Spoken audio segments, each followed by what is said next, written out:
I love great conversations. Hi, my name is Angel Jones. Thank you for joining me on 12-Minute Convos, where I help you create a brand of your own unique real self.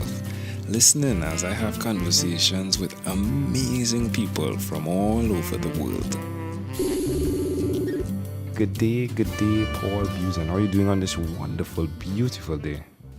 I'm doing fantastic, my friend. How are you? I'm excellent, actually. Excellent as can be. Please do Good. tell us, what part of the world are you in right now? I am in Kansas City, Missouri, so right smack dab in the middle of the United States. All right. And which of your talents is responsible for us connecting at this time? So we connected through my podcast, Just Add Hustle, which is a podcast for writers. Yeah, definitely. You're the guy with the typewriter on your LinkedIn profile, right? Very appropriately, right? Yeah, do you use that or have you used that? I've used a typewriter, in the past, but nowadays it's just so much easier to use a computer. Although all of my writing, and we might get into this later in the conversation, but all the writing I do professionally and personally, I actually start in longhand. So I get going kind of the old school, old-fashioned way with just a pen and some computer paper. And then when it's time to edit, I start doing it on the computer. Well, that's wonderful. Yeah, my wife writes like that. It's mind-boggling to me, but it seems as though there's something that gets going when she holds a pen or a pencil in her hand. I'm guessing it's the same with you. It is. I think having that tactile, physical experience really gets my writing juices flowing. Fascinating enough, I'm looking at my production notes and I'm seeing probably like 2 episodes, and I'm seeing another typewriter in the imagery here, and that person is in Denmark. It's really amazing how things connect in this world, right? It is. That being said, tell us about your podcast, my friend, the name of it and what you do there, please. Sure. So the podcast is called Just Add Hustle, and it's a podcast for writers. We interview copywriters, indie authors, bloggers, and basically it's a show that helps writers find ways to achieve more freedom and financial independence through their writing. I kind of think of it as, if you know, like smart passive income. It's sort of like smart passive income for writers. Love that. So who did you learn that from, the ability to make income from your writing? So I learned that because I was a teacher. Years ago, I was a teacher for about 10 years, both in America, where I'm from, and then I lived in Korea with my wife. My wife is from Korea. So we were over there, and we were transitioning back to America. This is in 2014, and it was time to make a career change. I'd been enjoying teaching, but I was ready to make a change, and so I started looking for ways. I'd always loved writing, looking for ways to, translate that love of writing into income that I could use to support our family, and that's how I came across copywriting. That's fascinating. Ooh, why will you continue to repeat this skill, Paul? Well, because here at the Buzan household, we like to eat. So, so copywriting is our bread and butter. It's how we make a living. So there's that. There's the pragmatic side of it. But I'm also really passionately, just really passionate about the craft of copywriting. So the craft of writing and the craft of persuasion, which copywriting is just persuasion in print. And I just love to do it. Where's the best place for someone that's interested to connect with you to find out more? They can go to justaddhustle.com, and they'll be able to see guests that have been on the show, and they can connect with me there.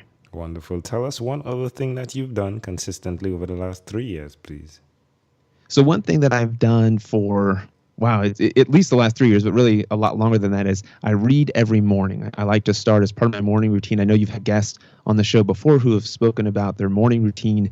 One element of my morning routine is getting about an hour of reading in. Actually, it's exactly 50 minutes of reading in every morning before I start anything else. What do you do for the next 10 minutes?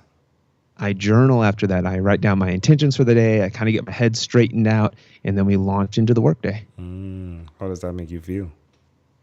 It makes me feel good. It makes me feel focused. One thing I've done, that really helps out, I like to plan my day the night before, so that when I wake up, there's no thinking about, okay, what am I going to do next? Because I don't know about you, but if I have to analyze what my next step is going to be, that often slows me down. So I like to have everything planned out the night before. The desk is all set up, and then I wake up bright and early and execute the day's game plan. makes me feel good. Yeah, yeah, definitely. It's one of the things I do. The night before helps the next day be so great. Sometimes I don't get around to the night before because I'm knocked out, and woo, I feel the pain of that. Yeah, most definitely. So yeah, that So works. you can feel the difference then. Yeah, definitely. I feel the Yeah, difference. The whole world feels the difference. sure. Well, that's amazing. Well, do suggest to someone out there why you think they should do what you've done by planning the day before for tomorrow. So I think what it allows people to do, you wake up and when you know what you're going to do, you don't waste any time trying to figure out what you're going to do. I know everyone's wired differently, but in my experience, and this is the experience I've had with a lot of other entrepreneurs, that early part of the day, whether you start it really early or if you're, the kind of person who wakes up a little bit later, but the early part of the day, that first fresh, start of the day, that tends to be, in my experience, the most productive time. So I don't want to waste it. I don't want to spin wheels trying to figure out or being reactive to stuff. I don't get how people wake up and then the first thing they do is check their social media accounts and their email and stuff on their phone in their bed. You can't start the day reactive. You got to get up, win the day, and just get started. Love it. Amazing audience. You're hearing it live here from Paul Buzan. Again, he is the podcast host of Just Add Hustle. Is there any other place you'd like people to connect with you, Paul? Well, people can find me on LinkedIn, T. Paul Buzan, although truth be told, I'm not much for social media. So Just Add Hustle is probably the best way to do that if they want to connect with me. I love it. Well, Paul, let's switch gears for a moment now and let me invite you into my time machine that is surrounded with beautiful, warm, blue Caribbean water. Paul, what is your earliest childhood memory? One of my earliest childhood memories is the memory of my mother pulling my sister and I in a little red wagon, like a radio flyer. She's pulling us up the sidewalk outside of our home in Monroe, Michigan, and she's pulling us to the library. Interesting. How old do you think you were? I would have been 3.5 years old, 3.5, 4 years old, so pretty young. Why do you think this memory is so clear?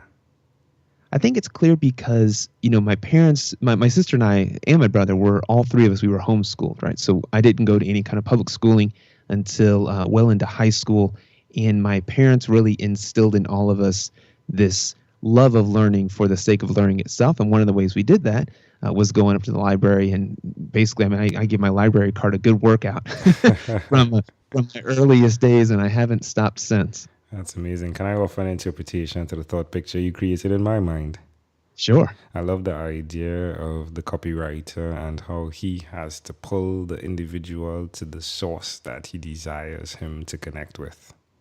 Yeah, I like that. Him or her, my apologies.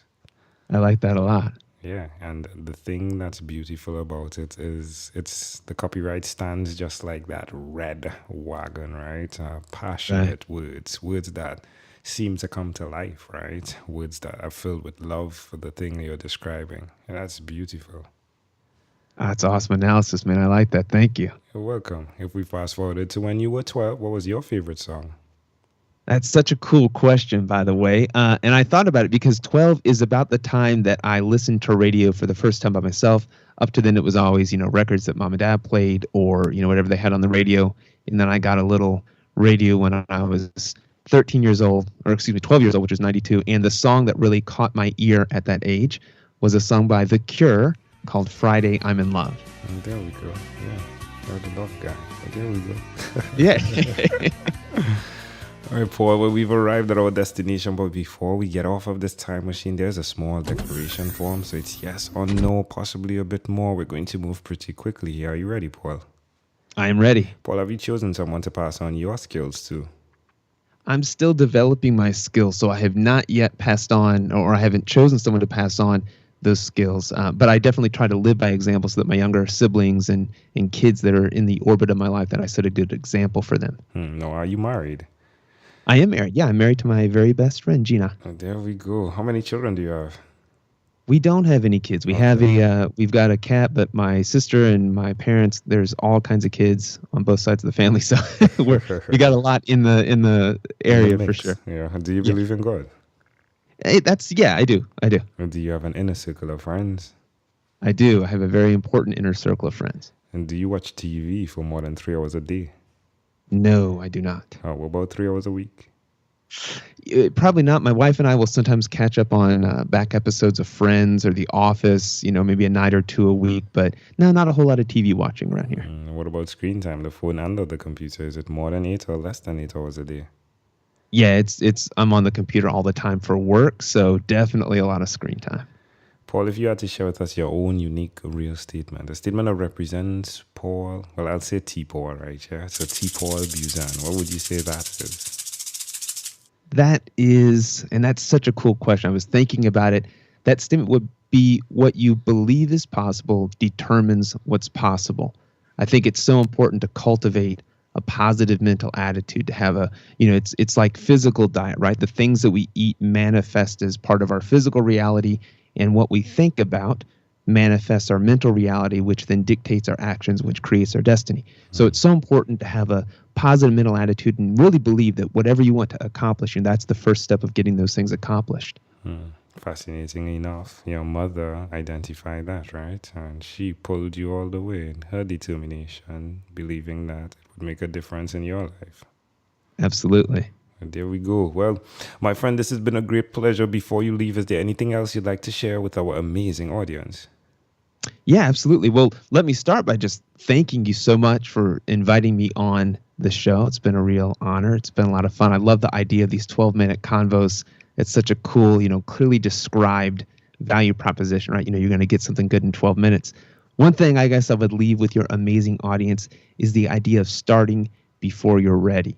So whether it's a blog or a podcast or a business, there are very few things that I think it's worthwhile to put off for too long. If you've got an idea, start before you're ready. Just get going. Love it. T. Paul Buzan, thank you for being on what is inspired by 12-Minute Convos with Angel Jones. Thank you. You're welcome. Thank you for being on 12-Minute Convos with Angel Jones. Stay tuned for more from our advertisers. Diabetes is a mountain pandemic. It's a disease that's not acute but chronic. Similar to this rhyming method, I have simplified the definition, the signs and symptoms, and the complications of diabetes for both adults and children in my books, Poems for Patients, A Focus on Diabetes, and The ABCs of Diabetes for Children.